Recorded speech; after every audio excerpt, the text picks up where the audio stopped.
Yllättävästi taas metsästä terveisiä Hilla ja Tiina tervehtävät. Tänään vuorossa, paitsi tietysti näitä jokapäiväisiä upeita herkkutatteja, joita nyt löytyy kaikissa, joka ikisessä mahdollisessa koossa. Mutta nyt mä ajattelin, että mä pikkusen näyttäisin tätä yhtä mainiota sientä, joka on kangastatti. Erityisen paljon tänä vuonna.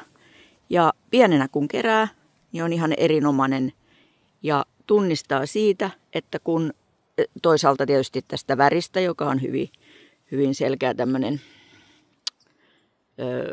kellertävä, rusehtava, ehkä jopa oranssi ja varsinkin tuolta jalasta selkeästi oranssi. No ei nyt niin oranssi kuin tuo kanttarelli tuossa, mutta siinä ehkä näkee sen hyvin sen eron.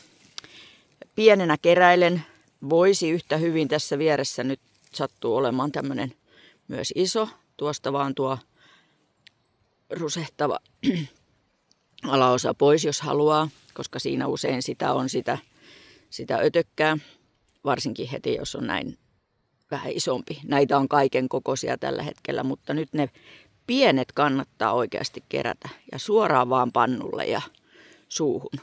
Helppo sieni.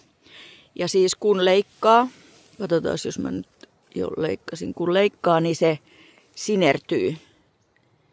Joskus selkeämmin, joskus vähän hitaammin. Nyt tässä on aika hitaasti lähtenyt sinertyminen esiin, mutta siitä sen helposti tunnistaa siitä sinertymisestä. No niin, nyt meidän sienivahti tuossa katsoo, että jos hän saisi kuitenkin nuo kanttarellit tuolta pohjalta, mutta ei saa tällä kertaa. Roskat kyllä jo söi.